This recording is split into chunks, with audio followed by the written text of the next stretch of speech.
I drive my car up to the lake as if there's someone to awake. I haven't been to bed for days, I live in a twilight haze. And I set my heart to the setting sun, and I hope that no one else has done it. And the drinks are never far, open up the bar. I miss you every single day. I wait until we start your way. I hate the way I Come closer here. into these perfect days. And that's recording. This is on, so we can start. Make it start. Brad and Brett, thank you for coming into the podcast. Welcome to the Pilgrim Podcast. This is the only podcast where you have to answer every question by yes or no. Oh, how's your morning going? Brad? Yes. Okay. Milton, how's your morning going? Yeah, good, mate. Cool. So you guys are from Agentic AI? Or no, Agentic Intelligence. Agentic Intelligence. Yeah. Yeah. It has the AI and the logo. That's right, yeah. Very similar to old Adobe Illustrator. Oh, very Yeah, I knew I good recognised point, it from actually. somewhere, and I was like, Do people still use that? They do. I thought millennials all into Canva and Miro boards now. Yeah, true. Probably. The old school, they still use it. Yeah. Creative Suite. Yep. Mate, my wife, we bought the very last edition, like the hard copy that you could purchase, and we kept it going for years. Is that the one that came a on the decade. CD? And the one Yeah, you had yeah. You had to type in the serial number? We were real paranoid about switching over, like to the cloud. That'll never work. That's That'll never awesome. catch on. So you guys do, tell us what you do. Agentic Intelligence. So the short version is we help businesses sort of navigate the next industrial revolution. Yep. Help them understand what AI is and isn't. Yep. And then help them with a roadmap and deliver sort of custom tools so they can help their business do a little bit more with a lot less. Right. Yeah, because I was looking at the website and it said that you're basically in three main areas. You'll train businesses up, you'll offer them consulting, and then development as well. So you actually will develop a product and they will then implement that into their thing. Yeah, that's probably the biggest difference is that everyone else is offering only one of those three, where you need that holistic approach to understand your business to be able to help the entire business and not just be solid in what they do. Yeah. So that would allow you to kind of not... So do you guys focus on one particular business that you go for? Do you sort of go for a particular group of businesses, like they're all such and such companies, or do you just go for any business? They usually start in scale. So usually above that sort of 50 million in revenue size is where we sort of start with, just so they can really get more efficiencies, where with smaller businesses in New Zealand, they use the tools in a lot different way. Yeah. Because in small business, there's always something to do that you never get done because you don't have enough people. Yeah, so I with see. technology, they can finally do everything they need. Yeah. Whereas with plus 50 million revenue, it's a different type of business that needs different types of solutions. Okay, cool. So that's your kind of one of the cut-off things. Yeah, a sweet spot. Yeah, fair enough. So I'm not likely to become one of your customers anytime soon. Well, we do have training which Yeah. actually enables businesses, and any business from any size, can participate in the training. And we do training workshops, we can do one-on-one, or we can get a classroom full of people and offer them some training. And it might just be simple ChatGPT prompting, how to use it a bit more successfully. Grok, Perplexity, Gemini, some of those pretty simple tools that are available for $20 a month that most small businesses should be getting into using now.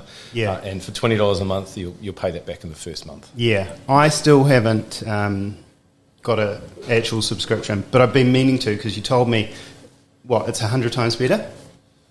The difference between the paid version and the free version is about that. I think the other thing with the free version is that they use your data to train their models. Right. And so a lot of small businesses, a lot of businesses in general will come unstuck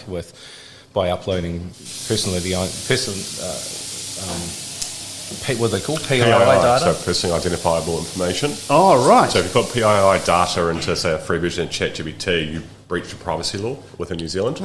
So you're a bit stuffed. Yeah.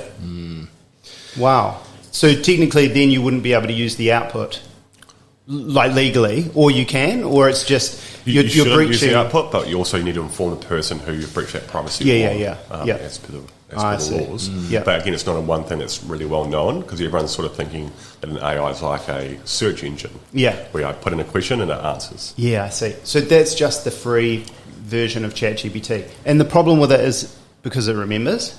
Well, it's part of the training data. So if anything's right. sensitive and it goes for another rerun or a retrain, then you've sort of lost that. Wow. And we're starting to see that with other companies like Salesforce, for example.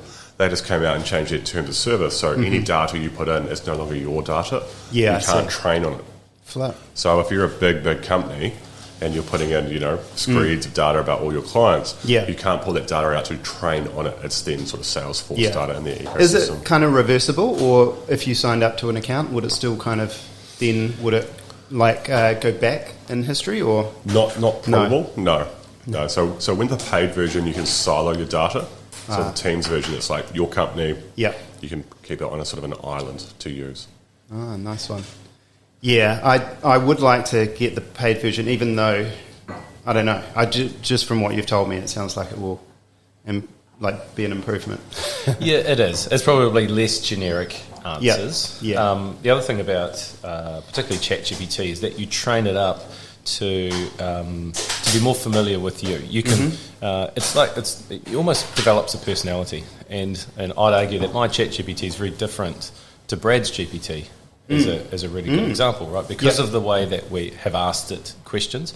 I like quite direct responses. I like to have my responses referenced. So don't just give me an answer, but tell me where you got the answer from. Cool. And so that I can read it for myself, and I can learn myself when I see something that perhaps I want to challenge, and I can see where that's come from. Yeah. So that's a really good example. And the more you use it, the more it develops, and the more it's trained on you and your personality, versus the free version, which it does a little bit of training, but not a hell of a lot. Yeah. So a lot of that kind of technology was floating around in the ad space, where Google and all those search engines are sort of tailor-making the ads that you're receiving. The algorithm. Yeah. Exactly. Right. Yeah. The underlying technology is pretty much the same. It's just the next sort of version, and because the cost has come down so much, it's now reasonable to do it like a large language model. But if you think about the nets that we use, like neural nets, that we use for advertising, the base machine learning is exactly the same. Yeah. It's just got a little bit of sprinkle of some new stuff. But the cost of compute has come down so much. So it's actually affordable. Yeah. I didn't do really much preparation for this podcast. Once again, no excuse, just kind of busy, I suppose.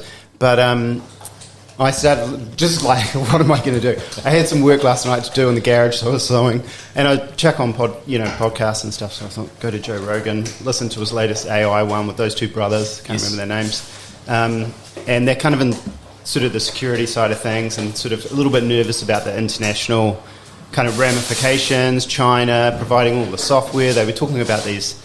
I don't know if they called them farms, but just these places where they're just putting all this computing power into. Server farms, Yeah, and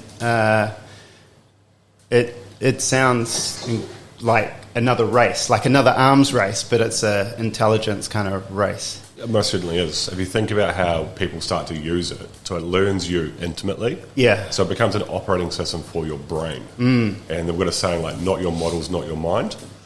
Yeah. Because if you keep on relying on it constantly, it actually trains you in how to think. Right.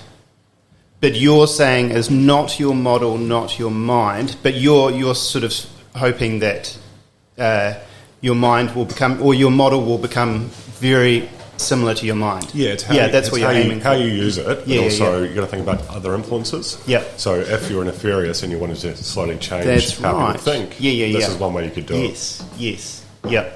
Because that's often, it's not the big punches, it's not don't want to say it's not the nuclear bomb, but often it's just the little nudges, the tiny millions of little things that are going on in the background, all of these little fake X accounts or whatever, doing this, that, and the other. You see that come out in political elections all the time, right? Yeah, I mean, yeah. People are posting stuff, and you, again, you look at my Instagram feed versus yours; they will be very different. Yeah, because of and that's how we're seeing, I think, the polarisation of a lot of people in society. Yes. You look at the gap between left and right in America; it's never been so wide, and it's simply because if you start looking at left content, then you get more and more left, and it starts feeding you more and more left stuff, and very quickly you've now got a polarised society.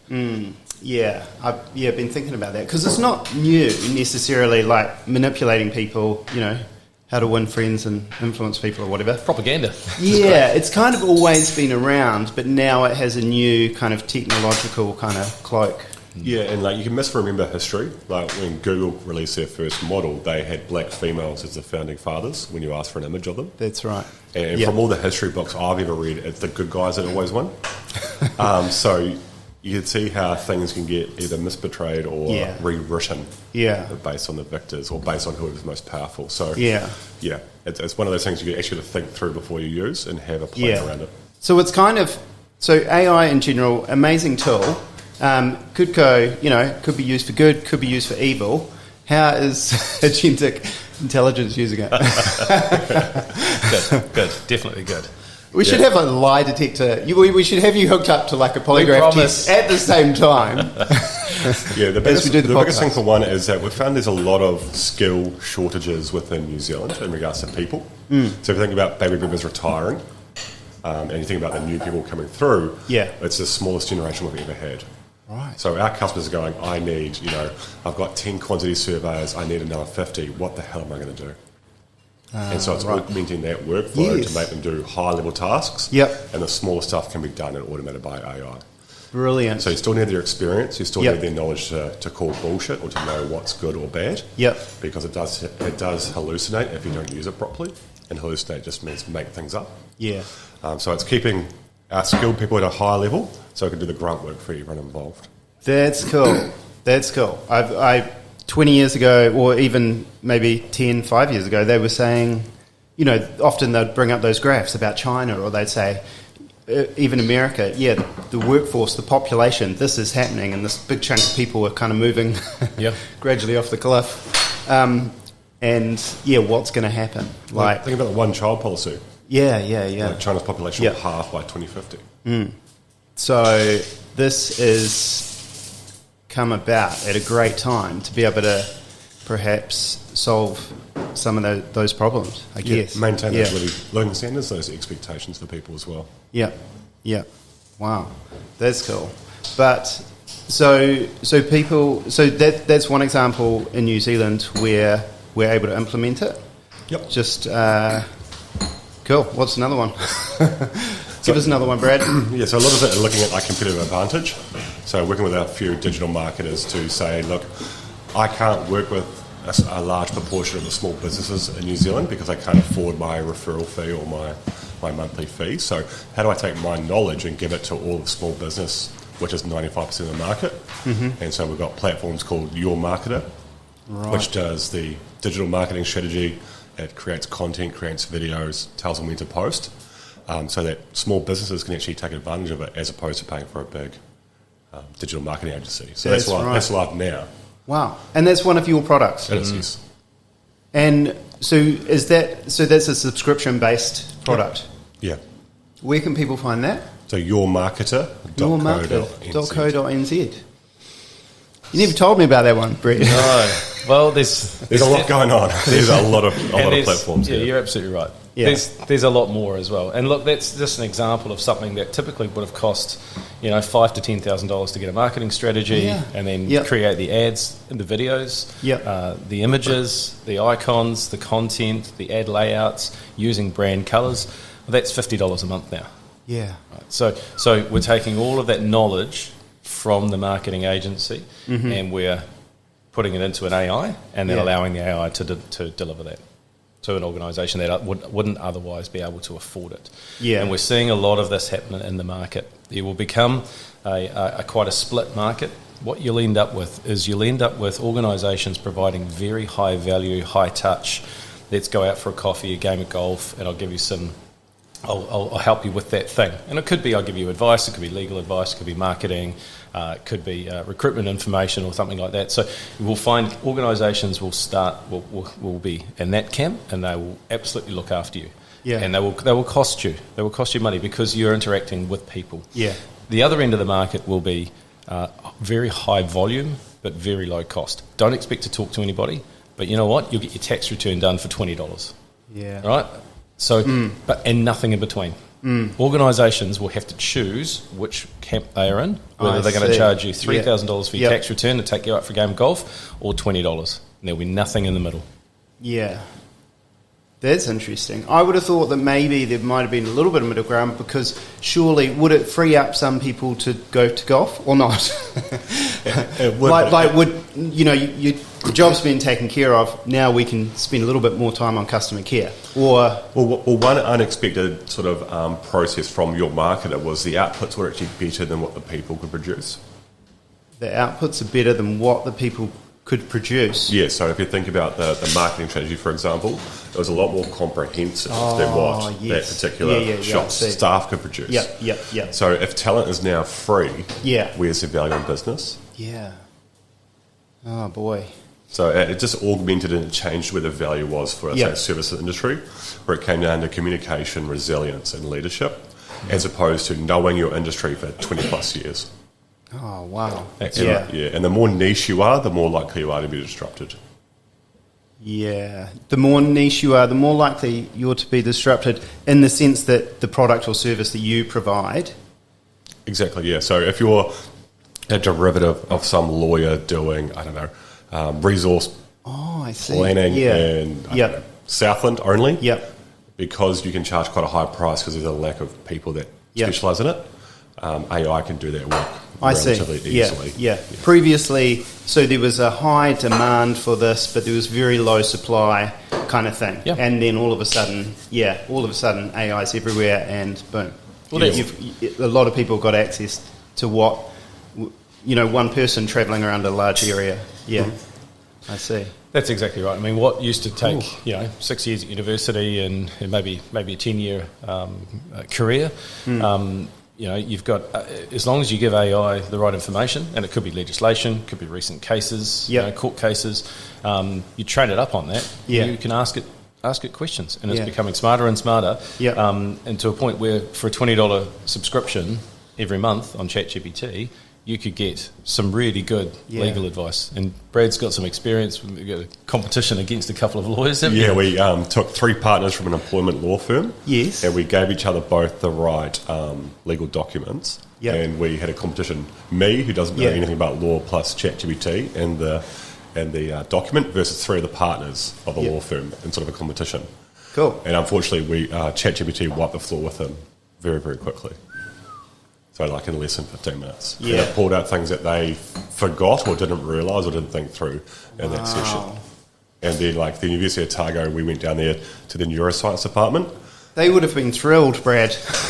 That they were actually, because what they can do is they can do the work that used to take a week in 15 minutes. Oh, okay. And hit schedule send for a week later and still get paid. It's not like they can't take advantage of it as well. The market hasn't shifted yet. No. And for early adopters, it's a great chance to make a lot of money. Yeah.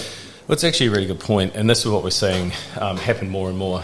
Let me give you an example, Dave. So let's say you want a new website for Pilgrim, right? Yeah. And so I come in here and I say, look, I'll build you a new website. It's going to cost you $5,000. You go, sounds okay. Sounds like a nice website. And I explain it to you. Yeah. And I say it's going to take about, 6 weeks to build. But in that 6 weeks, you're going to have after 6 weeks, you're going to have a really nice website. It's going to be great. It's going to be full of really nice content, imagery.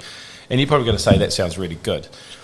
Now I'm going to say, actually, we're going to sign a contract. And then I'm going to now deliver that website to you in 1 hour. Right? So ChatGPT can now deliver that website or any other tools. There's some really cool off-the-shelf tools. And I come back to you and say, your website's ready. It's an hour later. Yeah. Here's your bill for $5,000. How do you feel about paying that now? Oh, yeah. A little bit gutted. Maybe I should have done a wee bit more research. So what's more important is the amount that you pay or the time that it takes? The perception. And that's exactly right. That is the perceived the perceived value of it. Yeah. How can it possibly be worth $5,000 if it only took you an hour, Brett? That's ridiculous. It's fine if it took you 6 weeks. I would have paid for it because you've done a lot of work on it and you've worked hard and you've got up early to help me out. This is where we are in the market right now. Yeah. And that will lower the cost, do you think, over time? 100%. 100%. Yeah. The market will change. And for me personally, for the legal work, I do the legal work with ChatGPT and I send it to the lawyers to say, check this, as opposed to create this, which decreases my bill, which is great. Are you often in trouble, Brad? Every now and then. Even just basic stuff like employment agreements and contracts. Yeah. Nice. Wow. So we probably should have started this at the beginning. So, how did you get into it, Brett? And then we'll ask you, Brad. Okay. In terms of AI, just tell me a little snapshot of your history in business, and because Agentic Intelligence is only how old? A year? 12 months? Yeah, almost a year. Yep. Not even a year. You've got 8 employees? No, 12 now, I think. 12, right. Yeah, See, since the last can't keep time. up. Yeah, exactly. Are they real employees? It's good that you asked. We actually had someone ask the other day, and I was super happy that he asked if this person was real. And I was like, because the output was so good, this person didn't know it was a person or an AI, but it was actually a person. Yeah. We've just been playing around with what they call voice agents, and voice agents are AI actors that are basically, or AI agents that answer the phone and talk to people online. And they've got accents, they've got personalities, and you can put ums and ahs and make them sound like real people. And I had a client ring me up the other day and said, I've just been talking to your AI agent, your voice agent. And I'm like, we haven't got a voice agent for that. What do you mean? Shit. They thought the guy that rung them was one of our voice agents. Mate, that's great. Is it the Turing test? Yeah. It's the dream. Mate, yeah, wow. You've cracked it. Alan Turing, trick people into thinking that they're talking to a computer or a human. Yeah. A little bit demoralising for that particular staff member. However, moving right along. Background, Canterbury University, physics degree, commerce degree. Worked for a large corporate for about 5 years, moved to London, and then came back and started an IT consulting business. So I was basically managing projects. And then founded Web Tools. So Web Tools is a software development organisation focusing now on healthcare software. So we've got a couple of applications out in the marketplace, typically around practice management and specialist practice management software, giving you access basically to all of your health records, allowing you to book a GP. So we've got a team of people up in the loft as well. And then about a year ago, Brad and I sort of caught up and we thought, actually, this AI thing's got legs. It's not going away. It's not going away. It is. It's pretty incredible what it's done. I had a week off work, hanging out with the kids, and I spent actually most of the time just watching YouTube videos and on ChatGPT and AI really, and I sort of got hooked, it is. It's been a little bit of a roller coaster, a rocket ship actually, because roller coasters have got downs, and it's been fantastic. But one of the trickiest things at the moment for us is actually keeping up with the changes in the models and at their abilities. They've got, typically you might have a release every year in a piece of software. We've got these new features coming out. Now it's literally every month. Every month things are getting better and better and better. And you think, I wish I had that little feature. A month later it's got that feature and about 20 others. Yeah. So it's incredible the speed in which things are changing. So often what we're doing is actually trying to keep up with all that new functionality that's available in some of these AI tools. And that allows you just to add more features or 100%. Kind of... What wasn't possible last month is now possible. Does it kind of, because it's self-learning, does it add some of those features itself? Or well, you got to think about that. It writes its own software now. So if you think about, there's a model called Claude from Anthropic. So 90 to 95% of all the model software was written by another AI. Yeah. So it's no longer limited by people with their fingers typing. It's constantly improving. Yes, and that's the big thing. There's a few terms as well we should probably define as well, but that's like the machine learning. Yeah, a recursive self loop. So it's if you look like, let's say if you looked at yourself in the mirror and you said, I need bigger arms, I'd go to the gym and I'd make my arms bigger. Yeah. Same with the AI. Yeah. AI looks at what needs to be improved, it thinks, it plans, it builds, Yeah. and then re-injects that code into the main model, a recursive self loop. Cool. And that's part of the reason why the acceleration. One, but also what you mentioned before, those race conditions about whoever has the best model has the most economic value. Yeah, I see. So those incentives are different. Yeah. Okay. And so, Brad, what's your background? A bit diverse. So my undergrad's in microbiology and pharmacology, postgrad's in public health. Spent a decade in the military. Was a professional American football player. Lectured. That's quite diverse. At AUT, and then I founded a company called Senior Move Managers as well. Wow. Yeah. So I got advice early on is do things that don't match. So like everyone was going to do like a law and a philosophy degree. Yeah. And this person's advice was do things that are on opposite ends of the barbell, because that diversity will be a strength in the future. That's so cool. That's so cool. Isn't it interesting how you get those little nuggets throughout life? Someone will just speak it. They may not have even been thinking, but it just kind of gets into your brain and you're just like, what? Yeah. And then you look back 10, 15, 20 years later and go, wow, I totally embodied that sentence. Yeah, you probably ask them about it and they're like, I don't even remember who you are. Yeah. I mean, children, obviously, the great example of that, if they have awful parents and they hear something bad from their parents, it manifests in their life later on. But that's a great one. Because it's not, that's kind of like counterintuitive, isn't it? Yeah. Yeah, it just gives you a diverse opportunity to go whatever way you want. Yeah. But it also makes you realise that you can probably do a lot more than you thought you could. Yeah. Because you've been exposed to opposite ends. That's cool. I'll steal that. I'll tell my nephew. He needs that at the moment. But, just trying to work out what people told me. Diversity. I think my parents got me learning music. And they always thought, that'll be a great thing for David to fall back on. So I'm teaching my kids recorder. They're not paying me anything.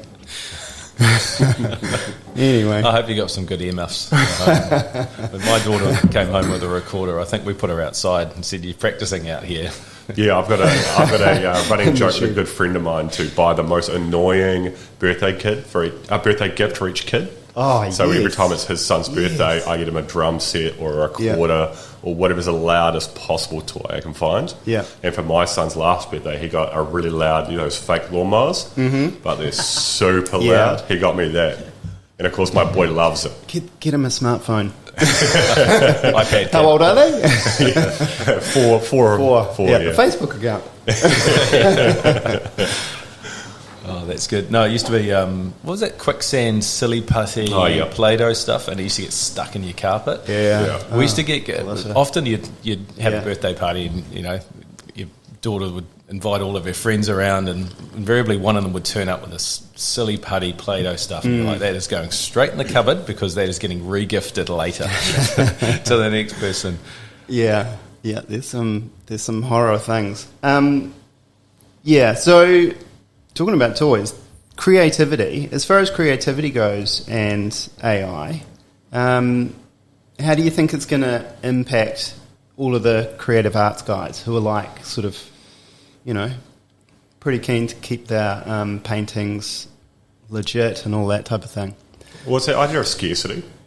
Yeah. So if I can reproduce a print at $1 per print and give it to everyone, there's no value or perceived value. But if I have one of one, there is scarcity and value. So there's a higher dollar figure attached.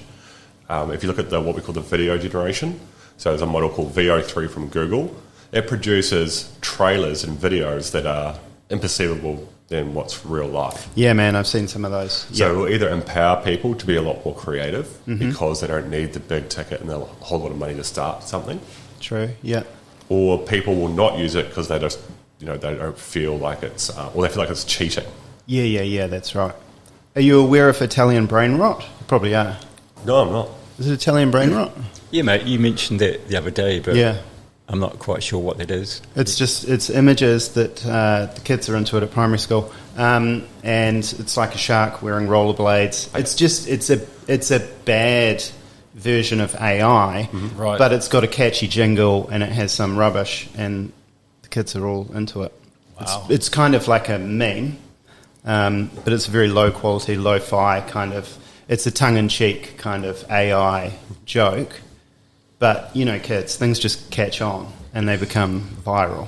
So that was something. Yeah. But if you think about creativity or the outputs of creativity, it's sort of how we, as people, band around ideas. Yeah. So if I like a certain band, like a music band, and I go to a concert, I have people that are like me that like the same things.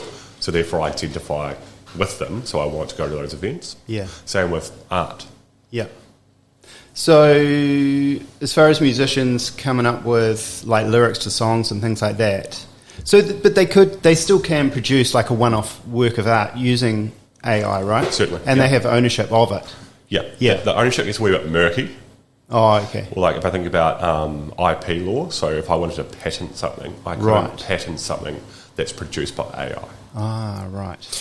This is the problem, is that AI has been using existing content to create new content. So, for example, if you jumped on ChatGPT and said, can you write me a Mills and Boon novel? Yeah. It's going to use all of the previous Mills and Boon novels Yes. to create the next one. Yeah. So, arguably, it's not Yeah. your content. It's Yeah. been trained on other people's content, Yeah. which is IP protected. Yeah. And you're now creating a book, which you're now putting a cover on Yeah. and then selling it. Arguably, it's not your IP. So that's a new twist on piracy, I guess, in a way. You Kind just made a little, like it's not published, it hasn't got a cover on it or anything, but you just made a little... Kids' like book. A kid's book, right? Yeah, I mean, I've always had an idea for a kid's book, so I entered everything I knew about the characters, the plot, and stuff like that, and then it did all the hard work, the grunt work, and it produced this story. I was like really happy with it. I haven't, but it offered straight away. It was do you good, want man. pictures? Dave read it out to me at work. It's a really good book. It was. I mean, it was a kid's rhyming kind of book. Yeah, that's great. It was good, man. Yeah, I don't know. Yeah, I don't know if we know what we want just yet. Like, you, in a year's time, you have the option to sit down and, like, Yeah. a device on your wrist will tell Netflix how you're feeling, and it will actually render a video or a movie live for you based on how you're feeling. Yeah. Or do we want to watch a one-off movie so we can tell our friends about it? And I don't quite know what the best way Yeah, to do it. how tailored. So you're talking about the tailoring of something specifically to your needs. Hyper-personalisation. Yeah. Well, it's an increasingly symbiotic relationship with the digital realm. It is, yeah. That's Yeah. a really good point, and it's custom to you. You know, and Yeah. in a year or two's time, you better jump on and say, I want to see a Batman film, and I want Bruce Willis to be in there, and I want the baddie to be Keanu Reeves playing as John Wick, and they're going to have a big fight, and and so you better describe that, and you'll get that content dished up, and it'll be one-off just for you because that's what you wanted. If the bio reader on your wrist is reading your unconscious levels and that sort of thing, the digital realm will go, I know what's good for you, even if you don't. It's an interesting point, isn't it, in regards to what you're prepared to share, what you're not prepared to share. And you're going to have people opt out. You can people say that, look, I just don't want this technology in my life. Yes. I choose not to. And you can have it at the opposite end. You want people to really dive in and breathe it 24/7. Yeah. And we're still kind of... But then you've got going back to the movie, the Bruce Willis or whatever, we've also still got some issues around what about Bruce Willis's family and all of the legal, like, creativity kind of stuff around him. Yeah, but there's always ways around it. I mean, so I'll give you an example. My daughter jumped on ChatGPT the other day and she said, look, I want to see Harry Styles, she's a big One Direction fan. I want to see Harry Styles down at New Brighton Beach, standing on the beach. And you say to ChatGPT, can you create this picture for me? And it comes back and says, no, I can't because it's Harry Styles. I mean, I can't give you a picture of Harry Styles. So what you do is you say, give me a picture of somebody who looks like Harry Styles on New Brighton Beach. Boom. Yeah. Straight away. And it is. It's a true likeness. Yes. Right? And you can say, well, here's a picture of me. So put me next to him. Yeah. You know, and I want to see the sun setting behind, or the sun coming up, obviously, New Brighton. And so you can do that now. So, you know, you might not say, well, let me have Bruce Willis and Batman, but let me have someone who looks like Bruce Willis. Yeah, I see. Well, like if you think about like Shaquille O'Neal owns Marilyn Monroe's back catalogue, so technically he could get her out of retirement to put her into new movies. Yeah. So it has a different source of revenue. Yeah. That wouldn't bother me. But someone with an actress similar to Marilyn Monroe, that's kind of, I don't know. That's where the court battles, is that where it will be fought? Because, like, Scarlett Johansson or whoever will be saying, and I think that did happen, didn't it? Because they wanted her name, voice from her the movie. voice. Yeah, she did the movie Her, if you've seen it on Netflix. That's right. So that's all possible, like, today. That's right. So that's in my head. So did she win? I don't know. They settled out of court from what I understand. Yeah. But it was a voice very close to hers. Yeah. And they asked her a few weeks before if you'd give the rights to it, and she said no. Right. And then that lawsuit ensued. Yes. Yeah. Okay. So that's still a little bit of grey area. It is, and like, but a settlement out of court presumably means a lot of money. Well, often you see settlements out of court because we don't want to set a precedent. Yeah. All right. Yeah. So the moment there's a court case, the moment there's a ruling, there is now a precedent. Yeah. And then it's going to unfold a whole lot of other, court cases will come out and go, hang on a second, that happened to me too. Based on what you just said, I'd like to go to court and settle as well. Yeah. So what kind of we're unsure as to whether it will be a good thing, with AI kind of linking into us and our minds and our everything, our souls practically. And what negative things are there that are associated with it, like on the horizon? A big one is not understanding what the tool can and can't do for people.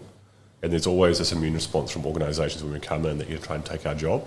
Right. And when you actually go through the numbers, you go, there is no new blood coming through the workforce, and they actually understand what the opportunity is, and you get home a little bit early to your family, you get a lot more buy-in. Yep. So just old school fear. Yep. Anything with change. Everyone gets afraid of it, but I think the big thing is just it is a double-edged sword. Yeah. The same things that empower us in other nation states are used to control people with social credit scores. Totally. Or predicting when, bad things are going to happen. Yeah. So it can definitely go down the wrong path. It just comes down to who's managing the government, who's managing the technology. Yeah. I think, just from that argument alone, I don't think it doesn't make sense to shy away from change just for the sake of fear, for example. Like, if you think about any other realm in life, when has fear been, I suppose maybe jumping out of the building and the building's on fire. I suppose fear does have a purpose, but it needs to be in check. Like, it needs to be a balanced kind of approach. Yeah. Cool. I often think about it like, the invention of the chef's knife, or even just a knife full stop. I mean, obviously it was a great tool for stabbing in people's backs, but also great for chopping up onions. It's banned in the UK now, isn't it? In London. Oh, you get a certain size chef knife because of it, even though the guys walk around with machetes. Yeah. That's fascinating, isn't it? Man, that's like a full circle of some description. Crikey. So can you give us maybe a few more examples of some of the stuff that you're working on currently? You go, mate. Like the problem that you're kind of solving for people. Yeah, sure. So one big one coming up that will be public pretty soon is around ESG, so environmental, social and governance. Yeah. So we've got a platform coming out called Rewa that helps scale that. So people can't afford the $30,000 or $40,000 in consulting fees to understand what their exposure is to, and also their carbon outputs. And so we've got a way to scale that where on our platform for a very cheap cost, you can understand what is the actual impact of your business and society, ways to remedy it, and then have a strategy and implementation plan. And it's been really popular with banks because banks give out green loans. So you get like 1% interest if you've got a green loan. Right. But currently they've got no way to grade or say what's a good or a bad company in regards to qualifying for a green loan. Oh, okay. So our platform actually helps the small business understand what their exposure is. They go through the process of what the strategy looks like and what they need to do to maintain their status for that green loan. I see. So it sort of comes back to whenever there is a walled garden that previously people have had to pay heaps and heaps of money for, AI is just that democratizer. It breaks down. It gives really good advice and knowledge, and probably it's easier to define knowledge as like data plus context, and like knowledge work has data plus context, whereas context will be provided by people, but now it can be augmented with the AI. Yep. I see. So you can probably imagine anything that's really high cost in the walled garden arena for like a service or advice. We're probably working on a platform that we can or cannot talk about just yet that would be addressing that. What? Yeah, sorry, go for it. Oh, my partner just went through a whole bunch of managed fund investments, and we just used ChatGPT to go through it all. Just went through it all real quick, and we could just invest in the right platform. Yeah, like super quick. Previously, it would have been quite hard to understand all the dynamics of those various providers. But ChatGPT just nailed it so quick. Yep. And the best part is you can say, explain it to me like I'm a 5-year-old. So if you've got zero learning, That's what we need. or zero knowledge on it, that's the easiest way. And we've actually found when we deploy these solutions to companies, all the new sort of generation love their cell phone. They're really afraid to ask their manager a question about, hey, how do I do this role? But they're really happy to ask an AI, hey, I don't understand, can you explain it a different way? Yeah. And so instantly training of staff becomes scalable. Yeah. Because people aren't afraid to ask an AI or feel like they're stupid in front of an AI. Because the goal is just learning. It's understanding the role, understanding what you need to do. Our imaginary friends now become real. So a business would start off with all their training modules. They would enter it to a like AI kind of model or whatever, and then they would start producing lessons, and people might be able to interact with it one-on-one and ask those questions, and they get answered from it. Not just text, but also you've got a camera on your cell phone. Yeah. So like for one company was quite a manual process, they can take photos of what they've done and say, hey, what do I need to do better? Yes. So you've got an instant feedback loop. Yeah. So as opposed to jumping on the phone to their boss who's not on site, going, what the hell do I do now? Yeah. You've actually got a way to speed up the thinking. And will it understand that individual and say, oh, I'm talking to Johnny, and Johnny is at, he's an apprentice. He doesn't actually have the skills to do this, that, or the other. And we'll have other reference He's keeping documents. track of his progress of learning, training or something like that. And you'll have all the standard operating procedures to know what should be trained on when at what week. Yes. But what we found is the training time went from about 3 months to about 3 days.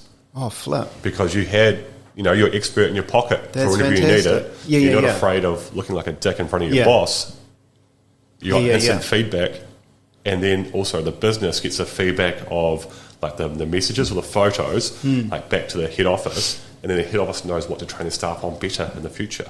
Yeah, because they're collecting the data as well. So that feedback loop. Yeah. And same like we've got a health and safety platform, so people hate or typing or writing out a health and safety incident form. So they just call up a number and talk to our AI. It talks back with dynamic responses. Yeah. That's automatically logged. Yeah. And then the AI then has another look over it and says, what should I teach my staff on to prevent the next injury? Yeah. It creates a training course. Yeah. And then it's one click for a board report to summarise the incidents in the last month. So the idea of compliance is now sort of scalable because it usually costs a lot of money to do it. It was the last thing on a business's mind, but now we can do it instantly. And it takes into account that like we're still humans and we're still making mistakes and we're still got massive blind spots and things like that. Yeah.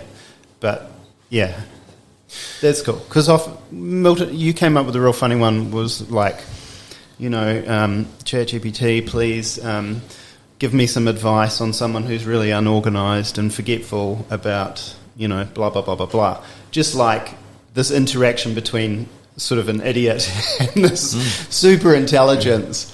How far can the super intelligence go to help out the kind of the fool?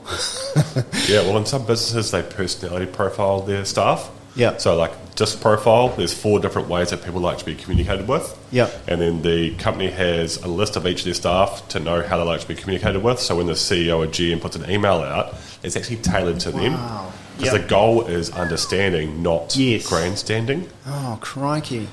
And that's an easy way that you just write your own email how you want, you hit one button, it sort of goes through the filter of how people like information presented. Yes, yeah. Sent. Oh my gosh. It's the same with teaching. People learn in different ways as well, right? Yeah. And that's teaching's important. And sometimes when you think back to high school days, you would have a favourite teacher and you'd have a worst teacher. And it might not come down to the personality, but it comes down to the way that they taught you. I hated economics. I didn't get it. Accounting, oh my goodness, like it was just awful. When I got to university, I had a lecturer that actually taught it to me the way that I wanted to be taught, and I understood it. And so, you put content, course content, marking schedules, tests, and other information into a custom GPT, and you say, explain this to me. I like rugby. Can you please use that as an analogy to teach me this physics concept of projectile motion? And so you can now use those AI tools to learn in the way that you want to learn. That's cool. That's cool. That's an awesome, that's a great positive way, because I think I'm slightly pessimistic, but I tend to think of oh man, I don't want that manager talking to me how I like to be talked to. There's my personality, my rebellious kind of nature. But when you hear it like that, it's like, well, no, you can't just eliminate that and shut it off and not talk about it, because it has great potential to help people. Absolutely, yeah. Yeah. Yeah, like in a few high schools we've got it where the parents or the child will call up the AI after, say, a week of teaching and go, I don't really understand this concept. Can you help me explain it a different way? Cool. But then that data goes back to the teacher to say, hey, of your 30 kids, 20 didn't understand covalent bonds. Yeah. How about you reteach it a different way next week? Yep. So it scales learning. Wowzers, Milton. It's phenomenal. It's just this increase of knowledge and increase in the development of the individual. Access to knowledge and access to learning. It's not leaving the individual behind, and it's not sort of pinning them down. It's kind of working with us, or it can do, which is good to hear. It's the guardrails you put in place. Yeah. And also, we say for the very first time you can take a business, put a white sheet of paper and just reimagine your business with AI, because it looks completely different than, how business sort of starts, and then you slap on more people, you slap on some software. Yeah. It's never really reasoned from first principles when it's the size it is today. Right, But with AI being the great equaliser, because everyone has the same access, what's going to be the defining value? Yeah. Flip. So you're doing that with businesses at a $15 million level or whatever? Yeah. You're telling them to go back to the basics. So there are some things that we can do very, very quickly. Yeah. So what we call quick wins, where let's say we've got somebody who's processing invoices and spends 3 days a week looking through a whole bunch of invoices and needs to identify where the mistakes are. We can create a little custom GPT or a little AI model which actually detects that, right? So that's applying a Band-Aid. Yeah, But I see. we start there because you add a lot of value, right? So the ROI on those particular projects is incredibly high. What used to take us 3 days now takes us 3 minutes because we're using AI. So it just means we can get those people deployed onto more efficient or maybe some revenue generating tasks instead of having to try and fix up problems with software. So we see that in those cases it's typically a problem with the process, a problem with the software, which has been, I guess, patched over by a little bit of AI. But at the same time, thinking big. So if we started an accounting firm right now, let's say us four, we all jump in and we go, right, we're going to start an accounting firm. How would we create that accounting firm knowing that we've got AI available? Well, AI's got access to IRD legislation, so we know what the rules are around paying taxes and GST and other things. You've got some clients who most of them are going to use Xero. And so you might say, well, all I need is an AI model that sits between IRD and Xero, which is taking inputs and information. I might give you a business plan. We might sit down and talk about a strategy where I want to take the business. And we've got IRD on the other end of it. You might say, well, actually, that's all I need. And when you create that, you can scale that. And that's my prediction. In 2 years' time, we'll be paying $20 for a tax return. Yeah. Yeah, probably a real good example we've got is like reimagining recruitment. So we work with a client that does about 100,000 applicants come in every year. Wow, yeah. And so they have 8 full-time people just screening, looking at CVs. Yep. And so the way we reimagined it was the AI will look at the CV versus the job advert versus the values they wanted, and it will filter through, and it'll automatically an email will go out with a phone number, and the people will do a screening call, but the screening call is with an AI. Oh, yeah. And then the AI selects them and filters them down to the actual hiring manager. Yeah. So as opposed to a lot of people not being able to actually get their time in the sun, we've actually, with a non-biased way, allowed a lot more people to contribute to actually filter through to get a lot higher quality candidate. Yep. Because AI is at scale, you can do 1 million phone calls a day, so therefore everyone has the same fair shot and there's a lot less bias in that recruitment process. Yeah, that's cool. So that's intense. So And well, where are we at? How many businesses are starting to implement these changes? Like I've heard a lot of businesses, okay, we've got it, maybe taking, creating the minutes of a meeting. So what do you recommend for a business? I don't know. What's a good example of a business that would be able to come to you? Like, would it be an accounting firm, like a mid-sized accounting firm, or would it be It really comes down to like the person. Yeah. Like what we've found is that it doesn't matter what type of business it is. Yeah. It's the leader behind the business is more important. Yeah. Yeah, we've had some CEOs who've gone to saying, look, we can save you $4 million a year. Yeah. And the CEO said, no, I don't really care about that. I like having 100 staff. Ooh. Yeah. So the motivations are very different. Yeah. So if you don't have the right leader leading, you can't really enforce any change, or you can't think about things different. Huh. So a lot of our time that throws a spanner in the work. A lot of our time is actually filtering the leaders that we want to work with. Yeah. And they're the decision makers. Yeah. And historically, those guys have always kind of made or broken or made a kind of organization or something like that. Yeah. Often that kind of rot kind of can come down from the top. Yeah. Well, it's two different types of people. It's really forward-thinking leaders that want to get ahead of it. Yeah. Or the business is about to go under in 6 months and we're there to rescue it. Oh, cool. So there's still time to get ahead of it? Kiwis are a bit behind. Yeah. If we're honest. What we're seeing in America and in Europe is they are far more advanced than what we are. We're very, very slow adopters of AI. And so typically we work with organisations to slowly introduce AI in a way that doesn't shock the staff, for example, and it doesn't upset the apple cart, right? We're quite protected here for a little while, but that's not going to be the case. Yeah. All right. Somebody from America is going to turn up one day with this, an accounting firm in a box and charge you $20 for a tax return. You're like, damn it. Yeah. And it's going to wipe out an entire industry.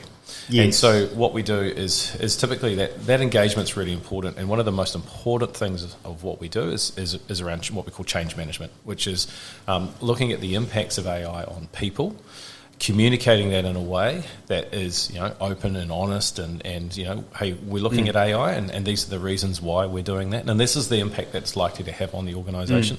We need to take people on a bit of a journey, and that's really important.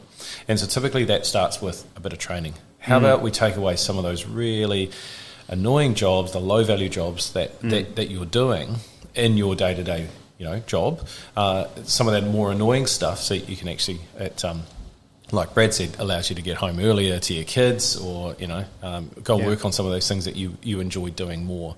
So that typically starts with a bit of training. Here's a new tool. We're gonna take you through it. We're going to show you what's possible, and then we're gonna sit down with the whole organisation. We're going to look for identify those opportunities within the organisation at a strategic level. So where does the organisation want to be in a year's time, 2 years' time? And they might say, well, we want to double in size. We want to double in revenue. And the first question we ask is, well, what breaks when that happens? Oh, well, we haven't got enough quantity surveyors, or we haven't got enough of these staff, or that software over there, it can't handle that many clients or that much work. So we're going to have to upgrade all of that stuff. And that's where we start. And we say, well, if we're going to double the business in 2 years' time, then how can AI help you scale to that level? Right? So what things can we put in place to help you scale to get to that point without having to double the size of the business in terms of staff? Yeah. And so training, a little bit of strategy where we identify those opportunities. Typically start with the really easy ones, right? We just get people on a bit of a journey. This is what it looks like, guys. Let's get some ChatGPT licenses going. Let's show a few people how to do some of this stuff. Yeah. And then we start to think about some of those larger things. And we typically start with a proof of concept. And what we mean by that is it's something that we can deploy very, very quickly, that adds a lot of value very early on, and it just shows that value, proves it before we then carry on that path. It's crazy. So you guys are in a role where you're having to educate people about this intense, like you said, Brad, revolution, and you just sort of really bring it to them in little bits and pieces so they don't kind of freak out. Bit of a massage. Yeah, so it's not only the leadership, but it's also the workforce as well in general. Absolutely. Yeah, probably our defining sort of value for our business is we understand business and technology. It's not one or the other. Yeah. And so we understand that middle ground and how it is a bit of a tightrope sometimes. Yeah, it is really. I think it's obvious to see that there will be some big changes. Like like you say, someone from America might just turn up one day and it will do the job for everyone and blah blah blah. Yep. I guess Xero in the past has been a big accounting kind of thing. How that kind of changed things quite a lot for a lot of businesses, I suppose. But yeah, it's definitely the beginning of a rather large sea change. Yeah, without a doubt. Yeah, well, evolution is never linear. There's always a forcing function. Yeah. No, it's powerful. And, I mean, it's scary because you're not quite sure where we're going. But it's going to happen. It is. I think it's good. It can I either like it. happen I like to it. you, or you can define your future. It's just up to you what you want to choose.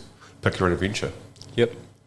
Yeah, very much so. I think a lot of people might feel unempowered, but in actual fact, it can, like we were saying before, if something bad happens to you in your life, like there's an event, which something bad happens to everyone in everyone's life, Correct. don't they? So everyone does experience trauma, that's a given. So you will be bullied.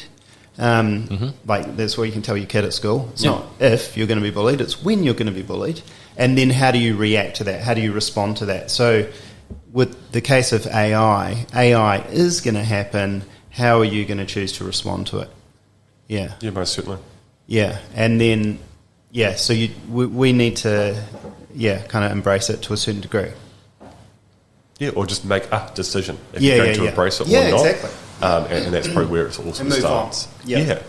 But like coming back to like so the struggles of life, like with the education stuff that we're doing for people with dyslexia or with autism, the teachers now put their lesson plan through the screener of if this kid that I was teaching has ADHD, how do I change my lesson plan to meet their needs? And so now they're actually being taught in the way they need to be. Yeah. So that they can actually That's flourish. phenomenal. Yep. Because like from what I didn't understand was that like 40% of people right. have learning difficulties at high school at the moment. Yeah. And so the teachers spend half their time in admin trying to help everyone. And so we deployed a few solutions that from about 20 hours of admin down to about sort of 4 or 5. Yeah. So it actually means the teacher can spend more time in the classroom helping other people face to face. That's where the value is, not sitting behind a desk and marking. Yeah. So it's just filling in all of these gaps that we're missing currently that people for years have been complaining about. My child's not getting the attention that he needs or the resources that he needs or the blah, blah, blah that he needs. And this is a way of plugging some of those holes. Yeah, like if you thought about those problems before and you said you had infinite money, you could solve them, right? Yeah. But now with this tool, which is quite cheap, you can now solve them. Yeah. So ultimately it's deflationary. Yeah. That's insane. The only problem might be because the rise of autism might be connected to the rise of technology. We may gradually all become more and more autistic, and the machine will be trying to help us unlearn it. Potentially. We talk about one of the most profound changes I think over the next couple of years will be the extinction of the drop-down box. And this is my prediction: drop-down boxes will only appear in museums in 2 years' time. And it's the way that we've always interacted with software, right? Yep. We've got a keyboard and a mouse, and typing what we call meat sticks. And we're taking stuff from our brain and we are using our fingers to type stuff, and then we're putting it into a system. What we're using now is voice agents, where we can actually talk to software. We're developing a CRM at the moment, a customer relationship management system, like an account management system, which allows people to phone up on the way to going to see a client and say, what was the last thing we spoke about? So they would phone a voice agent and talk to a voice agent, and the voice agent has access to all of the data. And it would say, what was the last time Dave, I saw Dave last week. What did Dave talk about? And it can remind us of the conversation. What are 3 of Dave's challenges right now that I can talk to him about? When does Dave's contract expire? Can you coach me now with Dave in mind? And let's role play. Let's do a scenario where I come in and say, hey, Dave, sign your contract. I've got a new one here for you. Your rates are going up by 20%. Let's role play that. Well, Dave's given us concerns in the past that he's actually got another supplier that potentially might want to to come in and supply the same product, and it's going to be a lot cheaper, so I'm going to now need to have a conversation about value. So we're able to use voice agents to interact with that data in a way that we've never been able to before. And so typically before it was yes, no answers. If I was to ask you a question and you just go yes, no, we'll use a drop-down box, right? And so that doesn't give me a lot of context of the information that you're giving me. No. But if I was to ask you a question and you were to provide me with a response which was 20 or 30 seconds long, I'm getting a lot more information. I can think about things like the inflection of your voice. I can think of the tone. There's that sentiment. It's what we call sentiment. We're listening to the conversation. We're listening to the response, and we're able to get a lot more data out of that conversation between a person and a piece of software. Yeah, the data's the thing, isn't it? Because say if you were my customer manager or whatever you called it, you could put in location data, and something might just be completely specific to Pilgrim Cafe in Christchurch Central City has a problem with no foot traffic, and whereas another cafe just maybe blocks away might not have that problem, and the machine may be able to take that into of course. And as a business, you provide the world's best customer service because you know that. Yeah. And so the market will change where they expect perfection in a way. Yeah, the market will change where they expect perfection. Yeah, so what we observe is that when people go in and we produce AI solutions, it's never compared to the human that makes a lot of errors. Yep. It's only ever compared to perfection. Right. And if you think about the example before about the different cafes, and let's have a sales rep coming to you guys. Yeah. And then the market in a year or two will expect me to know everything about you at hyper detail, where you don't expect that today. Yeah. Perfection's a weird one. I don't know how I feel about it. It is. It definitely is. It makes me think of Gattaca, the movie Gattaca. Yeah. Ethan Hawke. Yeah. We've had such a a history with trying to be perfect over the course of human history, right? It hasn't worked out very well for those who have really strived for it, have they? Yeah. So but this isn't necessarily correlated to perfection. It's just like optimal outcomes. That's a good way of looking at it. And data will provide optimization, potentially not perfection. Yeah. Is that true? Or yeah. I'd say that it all comes down to the quality of data. Yeah. So we've got the saying garbage in, garbage out. Yes. If you've got garbage coming in, we only put so much lipstick on a pig. Yeah. It's still a pig. Yeah. And that's like a classic problem of a human, isn't it? Because we're messy. We're messy. Yeah, things. we are, and we're open to just goodness knows what all. We're emotional. We've got all sorts of other things going on. Yeah, and if you haven't had your coffee that day, that's the reason why such and such went badly, or something like that, or So, but I guess will people crave that? Will they crave the imperfection? And we've talked about before, where we see in a few years' time that there will be really expensive human experiences because they want the randomness, or they want the imperfection of the experience, not the perfection. Yeah, definitely. Because it must, the massive potential of it, it must kind of make you think about the real world a little bit, and those, how do you guys get out of your sort of head and out of the revolution to sort of, do you have other hobbies which are just completely unrelated to AI? Yeah. Yes and no. I've got to say, you can't be half pregnant. So, you've got to be in it, in it. Yeah. And sometimes my brain doesn't switch off into all the possibilities. Yeah. But then I always think, you manufacture your own reality. Yeah. So you've got to decide and build it as you go, because I think we have more change in the next 20 years than the last 2,000. And the only way to be ready for that change or to lead through it is to be in it 24/7, because it's like drinking from a fire hose. There's just so much incoming of new stuff. It's enormous. So it's not... So what could you liken it to? You can't really liken it to the printing press, can you? I'd say to fire. Fire. Okay, cool.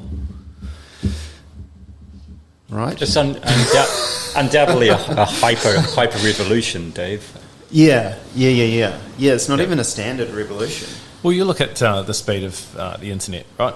I mean, how long did it take people to roll out websites? I don't know, 10 years. You know, like it was just, you know, you think of the 1990s and, you know, we probably all got those old dodgy Hotmail addresses that we got in 1997. Fluffy bunny slippers 69 at hotmail.com. You know what I mean? And that just, that took forever. We had Pegasus Mail, then we had Netscape, and we had kind of, you know, Outlook and things like that. Yeah. This is a freight train compared to this. This is, you know, we look at where we were a year ago. I mean, Brad's usually pretty good at predicting the future, and I think what you can see about 18 months out at the moment, then that's pretty much it. So we can see what's coming down the pipeline, but we can't we just cannot predict what's going to happen in the next 2 years. So that's difficult for a company, for you, because you're the middleman. You're trying to make it work for people on a practical level. You adopt some sort of framework. So we've got a thing we internally say, like, strong views loosely held. So strong views of the future, but be open and honest about when data changes or information changes, that we would tack and jive based on what's needed. Yeah. And it's a different operating system than most businesses are used to. So the staff that we require are also very, very different than what we traditionally hire in the past. Yeah, totally. Very agile and open and enthusiastic and embrace change and happy to make mistakes. So mistakes are really important, right? Let's jump on and use this new tool and play around with it, and then a month later there's another tool which is 10 times better and it's half the price. Well, let's jump onto that instead. Does that cost? Who does that cost? Does it? No, well, so this is the thing, is because technology is changing so quickly, and because AI allows us to deploy very, very quickly, you know, we're not sitting in a dark room for 6 months trying to build a piece of software. We're typically spinning up a prototype within a day. So here's what you're going to get. What do you think? Oh, that was really good. Okay, great. All right, I'm going to now do that again, and we iterate. So every day we've now got another. And you know what? The first piece of software that we give you, it might be 50% right. And we say, well, tell us what's wrong with it. Oh, these 6 things. Great. Next day, we'll fix those 6 things. Right, tell me what's wrong with it. Oh, it's probably 70% there. All right. And within a week, 2 weeks, 3 weeks, you're at 100%. And then you're thinking much broader than that now. You're thinking, well, shit, what else? What else can I do? If that only took a week or 2 weeks, and we find a lot of the organisations we work with completely blown away by how fast we can iterate. And the good thing about that is that if that piece of technology you decide to throw it away, then you can. You've spent a couple of $1,000s on it, right?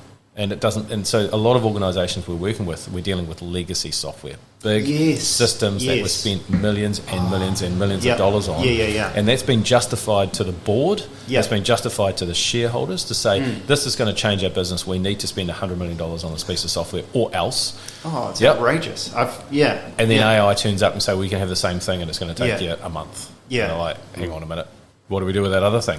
Do we throw it away?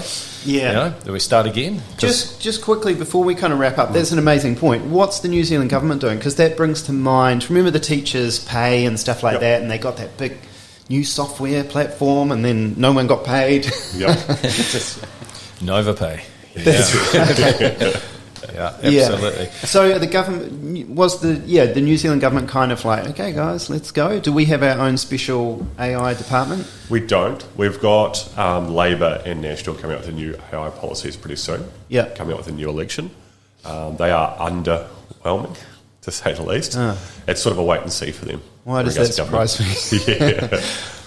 It's going to be really hard for governments to adapt as well. So it's going to be really interesting to see who gets in power next election, because that's going to really predict how New Zealand treats something like AI. Yeah. Oh, boy. Man, mixing politics and AI together is like just a whole nother kettle of fish. It is. And if you think about our previous history, if you think about how we froze all of our prices in the 80s, and that didn't lead out to good consequences. So these questions and these answers from the political parties are going to be really important. But presumably you would start implementing things just as the way you would in a small business or a business, medium-sized business. You would start off with some of those easy to tick off kind of things, jobs, roles, whatever. But in government, the incentives are different. So if I'm a politician, I am incentivised to increase the output of my region by my voters. So show me incentives and I'll show you the future. Right. So But most people's incentive might be money. It could be job security, right? But the interesting thing is, Yeah, it could be, correct. The crazy part is it's probably not. Isn't it? No, like status. So status is in such a different form, and we've found a lot of people that really value their intelligence, or their perceived intelligence, is their one thing that they've got a lot of status in their friend group. Wow! And so, we've had a few people in the office at the loft where they have a lot of years in the industry, a lot of status because of their brain, and I jump on a computer in front of them and I say, "Cool, give me your advice." They write it down. I get an AI with the worst possible model available today to do the same advice, and the advice is better than what they could do. And that's a very much an ego-shooting moment. Yeah. But that's what they prescribe value as how smart or... Maybe we'll have AI politicians in the future. Well, why not? I mean, you think about what an AI model, an AI agent, and that's what we've named the business, Agentic, right? So we talk about an agent, and that is think of it as a living, breathing thing that has an infinite amount of knowledge and can be trained to perform a particular task or to think in a certain way, right? And so you think of all of those situations where politicians have decided to do something based on the amount of money perhaps they're receiving, or the amount of money, or some other incentive that perhaps is not aligned with what the public, the common good. Exactly right. Yep. And so you could train an AI model to be, or an AI agent to act in a way, and that almost could be your, there's a Shakespeare, was it a Touchstone? We talk about like a sounding board, and we say, well, actually, here's now the truth. So acting in the best possible way without any interference or anything else, this is the decision that should be made, and now you've got a baseline, you've got a sounding board, and now you can test all of your decision making against that particular sounding board or that particular best practice. And we're doing that in a lot of industries, is that we are producing software now which actually audits the thinking process for people to produce an output. So let's say, for example, you come in and I give you some financial advice. You come and you say, Brett, I've got $10,000 to spend. What should I do with it? And I say, go and buy some Bitcoin. Like, great, okay, cool. You go and buy Bitcoin and it doesn't go so well. And you come back and go, well, that was a bit crap advice. And so you might say, well, how did you come up with that advice? And I was like, look, I just got a bit of a vibe, Dave. You look like a Bitcoin kind of guy, so I kind of gave you that advice, thinking that it was probably the best thing. It's very difficult for me to justify, right? What are the steps? But what we can do is we can now look at the decision making process and we can audit that now. Yeah. You think about AI, if you provide it with a set of inputs, which is, I've got Dave here, he's got $10,000 to spend, here's his financial situation. AI can then go, well, here are the 90 different decision points that I'm going to make and the thinking things that I'm going to do in order to provide this particular piece of advice. It's fully auditable, and you're able to now take that and say, here's how I got from Dave to Bitcoin, and provide that to the authorities, to provide that to back to you, Dave, to say, here's the process that I went through. Yeah, there's so many good parts of it, but extrapolating out these things to, from financial advice to political or things like that. Yeah, man, it's crazy. The hard part is it's moving at a double exponential. So 1% wrong and a double exponential, you get off kilter very quickly. Whereas with linear, 1% is quite easier to change. Right. Is there some? Just explain that a little bit more. Can there be?